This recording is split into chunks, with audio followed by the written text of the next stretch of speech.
নমস্কার, আপনাদেরকে স্বাগত। আজকে আমরা তৈরি করছি সবজি দেখুন তৈরি করতে হয়। আমরা কিছু সবজি কেটে নিয়েছি।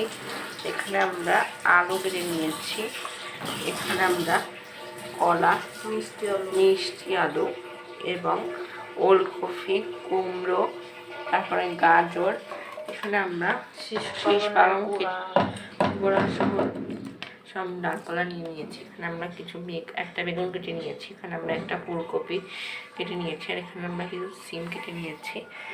এরপরে সব কিছুকে আমরা একসঙ্গে দিয়ে কফি, সিম আর বেগুন, লবণ, হলুদ দিয়ে আমরা ভেজে নেব। এখানে আমরা সরিষার তেল গরম করে নিয়েছি, এটার মধ্যে দিয়ে দিলাম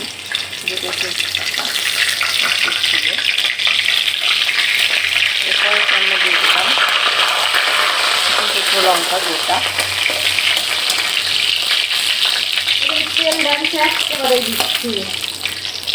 এরপরে আমরা দিয়ে দিচ্ছি ফোড়ন 2 চামচ পরিমাণ। এটা আমরা আমাদের ঘরে তৈরি করে তৈরি করতে হয়, সেটা কিন্তু আমরা আগে দিচ্ছি। এরপর এতে আমরা দিয়ে দেবো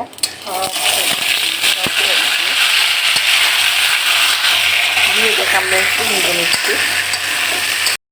আমরা দিয়ে দিচ্ছি নুন, যতটুকু লাগবে ততটুকু পরিমাণ। এরপরে আমরা নিয়ে দেবো হলুদের গুঁড়া, হলুদটা একটু বেশি দিলাম, কলা আছে, কলার একটু হলুদ একটু বেশি লাগে জন্য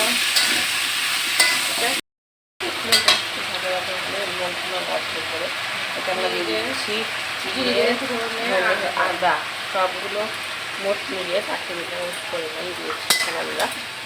এরপর এটাকে আমরা একটু মিশিয়ে নিচ্ছি। এরপর এটা আমরা দিয়েছি শুধুমাত্র ফুলকপিটা একটু আগে দিলাম, ফুলকপিটা একটু শক্ত, এই জন্য ফুলকপিটা দিলাম। আর এই দুইটা জিনিস কিন্তু আমরা জলের ভিতরে দিই, মানে ঝোলের ভিতরে দেবো। এটা আমাদের আরও একটু ভাজি হয়ে গেছে। এরপরে আমরা দিচ্ছি জল পরিমাণ মতো।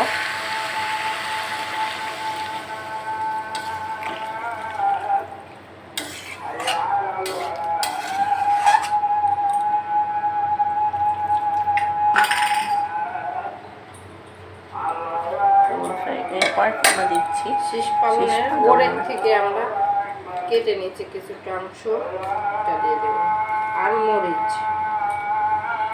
তারপর আমরা ঢাকা দিয়ে দেবো।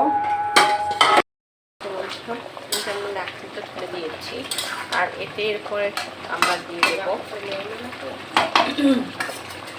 বেগুন এবং সিমটা আমরা কেটেছিলাম সেটা দিয়ে আবার এটা আমরা ঢাকা দিয়ে দেবো। এখানে আমরা যে তরকারি ছিল মধ্যে আমরা দিয়ে দিচ্ছি চিনি। এরপরে এটাকে আমরা একটু ভালো করে মিশিয়ে নেব। মনে হয় এটা আমাদের হয়ে গেছে, নামিয়ে নিচ্ছি। এটাকে আমার ভালো জায়গা অবশ্যই লাইক কমেন্ট শেয়ার এবং সাবস্ক্রাইব করতে ভুলবেন না। ধন্যবাদ, নমস্কার।